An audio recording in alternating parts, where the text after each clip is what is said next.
we shall reflect on the life of Saint Victor of Marseilles.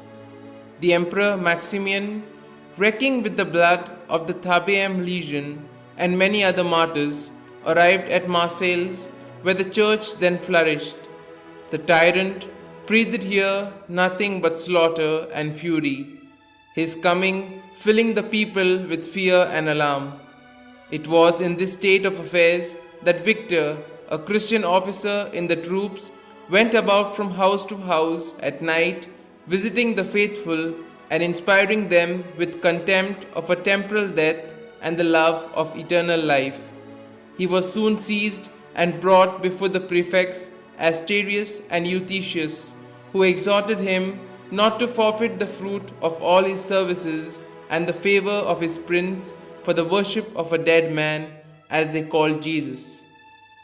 But Victor boldly declared his renunciation of those recompenses if he could not enjoy them without being unfaithful to Christ, who had died to redeem all humankind from evil. The whole court heard him with shouts of rage. Bound hand and foot, Victor was dragged through the streets of the city, exposed to the blows and insults of the populace. He was then brought to the tribunal of the prefect, who, thinking that his resolutions must have weakened by now, pressed him to adore their gods.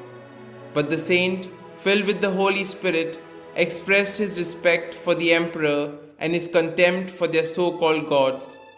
He was then hoisted on the rack and tortured at length until he was ordered to be cast into a dungeon, where, however, God visited him and comforted him.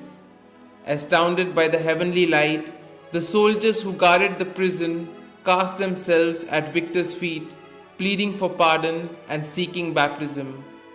Going with them to the seaside, Victor baptized them and returned to the prison. Furious when informed of the conversion of the guards, Maximian had them hauled up before him, but they were firm in their confession of Jesus Christ and so were beheaded. Victor was then taken from the cell and was tormented with leather thongs prior to being brought again before the emperor. Asked again to offer incense to an idol of Jupiter, Victor kicked it off its pedestal. Further enraged, the emperor had his foot chopped off, while a little later ordered his body to be crushed under the grindstone of a handmill. The executioners turned the wheel, and when a part of his body was crushed, the mill broke down. But he was found still alive, and finally he was beheaded. His body, along with those of the guards, was thrown into the sea, but being cast ashore, they were buried by a Christian in a grotto hewn out of a rock.